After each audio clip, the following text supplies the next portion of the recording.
In this video demonstration, I'm going to show you how to use the new 7x5 frame maker, which is JND475, and this is the Holly frame it.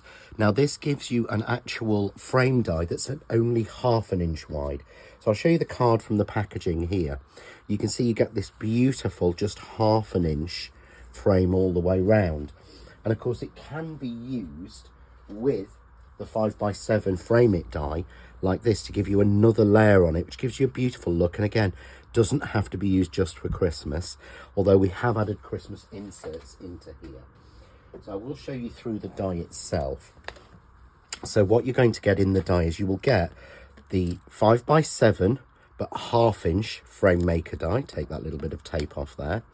But you're also going to get the 4 Holly inserts for these, which is a smaller Holly than is in the other insert die.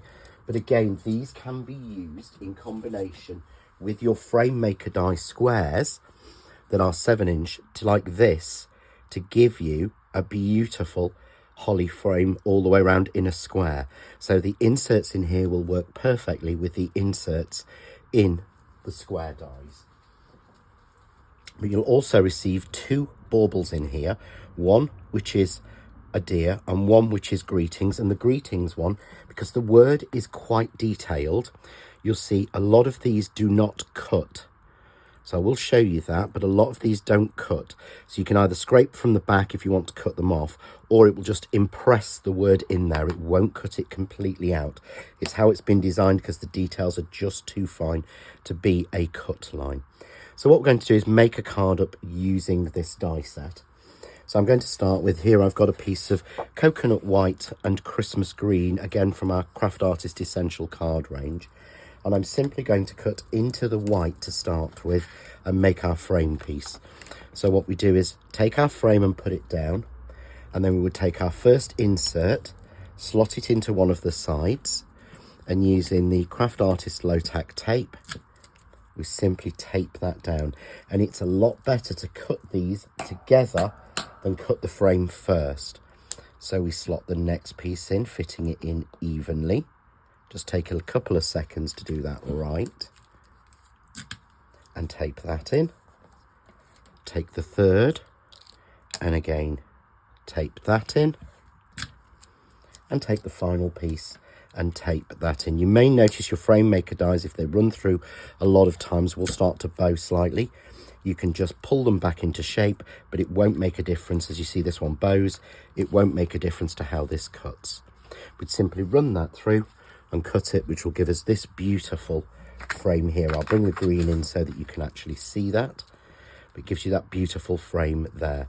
And again, you could rest that onto a frame maker made with the larger size, give yourself that beautiful border in there. But what we need to do now is to cut ourselves a frame maker die just in plain. So you use just the outside line of the frame maker into the green card, and you cut that, which gives you a beautiful fine border, which is what we used on the previous card there, cutting the silver waterfall glitter card. I love it cut plain. I think it makes the most beautiful panel and gives you a really nice place for stamping on and things like that.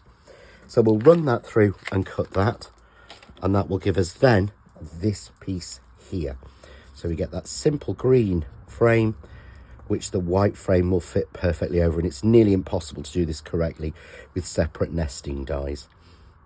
So we would glue that together, and what I've done here is I've glued that together, and where each berry dot is, I've just used some of the Craft Artist Pearl Dimension and pop a little drop into each one, so we've got that really festive looking sort of frame. What I want to do now is to make a background for this.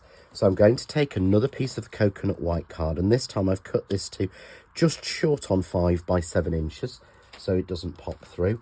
And I'm simply going to use the 2 largest dies in here, and using one of the lines on the actual mat, I'm going to tape it down. I think we'll go over this one here, and I take the other one and match it to it. So I'm creating that sort of diamond shape. So you can just slide them together, almost tape them together first, and then pop it onto your mat. Let's choose a straight line, There we go. Pop it onto a straight line and we run that through, and that will simply cut us a beautiful line of holly down the side. And of course we could have pieces going this way. We can make a separate frame. We can even use the 4 pieces around a 5-inch square to give us just a simple frame like that. So many uses of this, it's absolutely crazy. But this is what we're going to do, and rather than wasting green card to put a lot behind it, I'm simply going to add the green card in a strip, and I've cut this to 3 inches wide, and I've put power tape on here to make sure it's stuck properly. So I'm just going to reveal the power tape. We'll pop our green glitter card behind, and I'm using Craft Artist waterfall glitter card in green from the festive pack, and we trim off the excess. And I'll show you here how we put the berries in. So I'm using the Craft Artist Pearl Dimension in red, and I simply drop a berry into those dots, and it will keep it perfectly domed. It makes it so much easier having those dots there. And we would set this aside to dry, ideally overnight, but usually a half an hour to an hour, and it's touch dry enough to start gluing it together. There we go. So there's our piece finished. But I've got a piece obviously that's already been done. So here we have a piece that's already done. And absolutely perfect. So we simply take our frame, and I've made sure it's wide enough so that standard 10mm tape fits on. So I've just put tape all the way around it, and I'm using 2mm tape. Nice and simple, nice and easy. And I'm just simply going to frame my piece, making sure that my holly is showing at the same place all the way through. So there is our nice, simple card background. And I've got here a larger card cut with a tent fold to 6x8. I actually use an 8x8 card and cut it down. And we'll pop that on just to mat and make sure that it works. However, we're now going to use some of the bauble dies. So I'm going to use for this one the actual deer bauble. So we'd simply, and because we're cutting these out of waterfall glitter card, I'm going to use normal sellotape as opposed to low tack tape. So pick up one die, get a nice even border, and put those together, and put that onto your waterfall glitter card. Now to cut this and get a clear cut on an intricate die, I cut down onto a metal shim. So I place this onto a metal shim, add that to my sandwich, and I am going to cut this so that you can see, and we simply run that through forward and back. I'm using my Kaleido, but these will fit through any of your die cutting machines, even your tiny ones. So I'm taking it forward and back once, forward and back a second time, and then we can take it off the metal plate, turn it over, and you can check then that every area is cut through. You're seeing that silver. Peel our die away, and we then simply release the pieces. And when you're using waterfall card, you need to be a little bit careful, but having cut into the metal shim, if you can see just how easily all of these pieces are falling out. That's why I would really recommend when you're cutting glitter card, and certainly the waterfall glitter card, that you actually use a metal shim. So there is our perfect silver bauble. And then all we would do is to take our red, and we're going to pop our bauble outer onto it. Again, tape it down. I'm using normal sellotape, cutting that into a metal shim. And again, I'm just simply going to run that through my machine.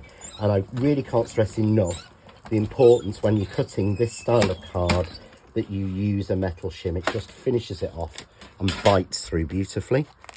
And you see the normal sellotape doesn't harm the coating on this card, although it will harm your normal card.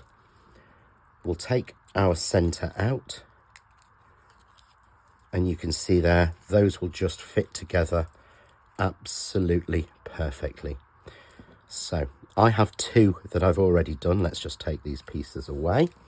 However, I did say I wanted to show you the greetings die. So for this, I'm going to use just a normal piece of card. So I'm just going to use a normal piece of the red Christmas card here. I'm going to take my greetings. So I'm going to use this time our low tack tape, pick up our centre, take our outer die and put that down. I'm putting this to one side because I could get a second one out of that.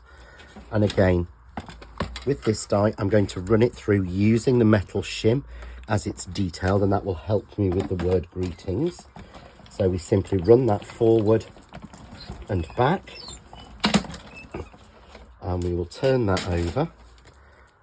That's actually dropped out. It's so easy to do, so I'll show you. Drop that back in, but you can see that word greetings has impressed in. So there are sections here that are just impressed and sections that cut out. So if I take those out, you'll be able to see our greetings, and it's not the easiest. That's why I prefer to just emboss the word in, but I will show you how we actually finish that off if you do struggle. So I'm just taking the other pieces out of here. You can see there, some of those are struggling a little bit. So all we do is to take our die and drop our die cut piece back into that. Make sure it's happy in the right place. Then we take the back of our scissors and we can rub over, which will finish off anywhere that's not cut, but it also makes that embossing a little bit more obvious. So you can see here now, I can take these pieces out. As I say, I prefer to leave them in, but it is a case of each to their own. So I'm peeling each piece out carefully. And I would, again, leave that. So you can see there, put that against the thing. We have the greetings and we have it impressed in those areas. But I would personally leave those in. So let's just clear down all these little pieces. So we'll take those away. And we have our completed baubles. Just like that. And all I've done is add 1 layer of foam tape on one and 2 layers on the back of the second one. So I'm simply now going to arrange those. So I have one cut in red on silver, and I've tied this with a little bit of green and white baker's twine. So we're placing one there.